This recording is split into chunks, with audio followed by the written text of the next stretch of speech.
Let's talk about the power of one small shift.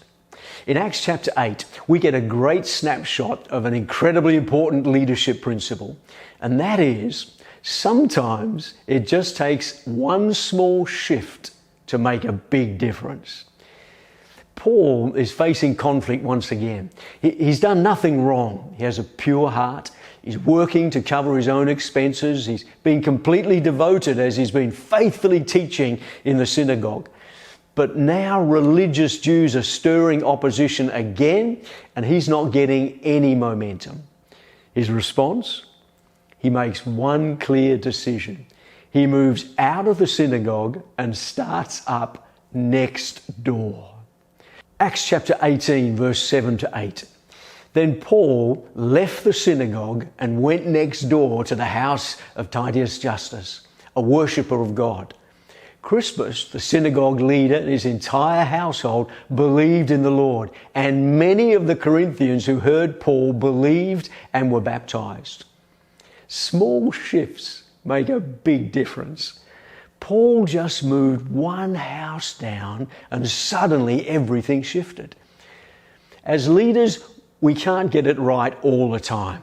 Even Paul, working as hard and as smart as he could, didn't see results all of the time. In fact, in some instances, the harder he worked, the greater the resistance. It's normal to have times when we're just not seeing what we want to see. But we have to be careful not to stay in that place too long. Rather than just staying faithful, doing the same thing over and over, praying for God to do something, anything, sometimes we need to simply stop and reassess. We need to embrace the power of change, of one small shift, and ask the question, what do we need to start doing differently? The answer will vary every time, but there are two principles to remember. Change doesn't have to be big, and people are usually part of the answer.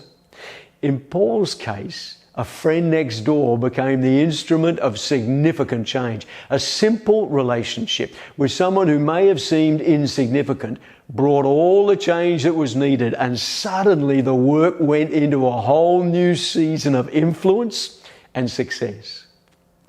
If you've been giving it your very best, but just not seeing the results, rather than just hanging in there, getting more and more frustrated and losing more and more momentum, why not try applying the power of one small shift? Don't get discouraged or down on yourself or your team. Stop. Ask yourself three simple questions. What's just not working? Who are the people God's put in my world? What's the one small shift that I can make today that could make a big difference in my tomorrow? Most times momentum doesn't come about through huge dramatic change. Paul didn't leave town or radically change the way he was operating. He just went next door. My prayer is your key for your next breakthrough will be just as simple as that.